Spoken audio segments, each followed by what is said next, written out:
2026 സംസ്ഥാനത്ത് UDF അധികാരത്തിൽ വന്നാൽ ആര് മുഖ്യമന്ത്രിയാകും? $1 മില്യൺ ചോദ്യവുമായി അത് അന്തരീക്ഷത്തിലുണ്ട്. അതിന് കോൺഗ്രസ് മാത്രം ഉത്തരം കണ്ടിട്ട് കാര്യമില്ല.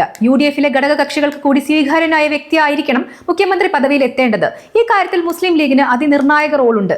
കാരണം നേരിയ ഭൂരിപക്ഷത്തിൽ UDF അധികാരത്തിൽ എത്തുകയാണെങ്കിൽ മുഖ്യമന്ത്രി ആരായിരിക്കണമെന്ന് വരെ തീരുമാനിക്കാൻ ലീഗിന് സാധിക്കും. ഈ ഘട്ടത്തിൽ ലീഗ് അവർക്ക് സ്വീകാര്യനായ വ്യക്തിയെ തന്നെ ഉയർത്തി കാണിക്കുന്നുണ്ട്.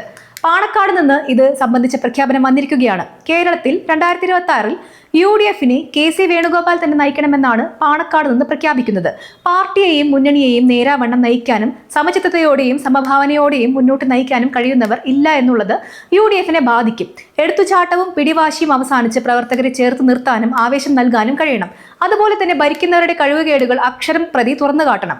ഇതിനൊന്നും കഴിയാതെ ഒരു പ്രതിപക്ഷം ഇനിയും പരാജയം ഏറ്റുവാങ്ങണം എന്നുറപ്പിക്കുന്ന വാക്കുകളാണ് പാണക്കാട് നിന്ന് വന്നിരിക്കുന്നത്. അതായത് കേരളത്തിൽ സമൂല മാറ്റം അനിവാര്യമാണെന്നും ഈ മാറ്റത്തിനും ജനങ്ങൾക്കും വേണ്ടി UDF-നെ അധികാരത്തിലേറ്റാൻ KC വേണുഗോപാൽ നേതൃത്വം ഏറ്റെടുക്കണമെന്നാണ് മുസ്ലിം ലീഗ് സംസ്ഥാന അധ്യക്ഷൻ സാദിഖ് അലി ശിഹാബ് തങ്ങൾ പറഞ്ഞിരിക്കുകയാണ്. അത് മുസ്ലിം ലീഗിന്റെ തീരുമാനമാണെന്ന് പ്രത്യേകം പറയേണ്ട കാര്യമില്ല. പാണക്കാട് തങ്ങൾ എന്ത് പറഞ്ഞാലും മുസ്ലിം ലീഗുകൾ അനുസരിക്കുന്നതാണ് പതിവ്. അതായത് രാജ്യ തലസ്ഥാനത്ത് ഉദ്ഘാടനം ചെയ്ത മുസ്ലിം ലീഗിന്റെ കേന്ദ്ര ഓഫീസായ ഖായിദെ മില്ലത്ത് സെന്ററിൽ നടന്ന ആദ്യ പരിപാടിയിൽ KC വേണുഗോപാലിനാണ് പ്രഥമ രാഷ്ട്ര നന്മ പുരസ്കാരം സമ്മാനിച്ചിരിക്കുന്നത്.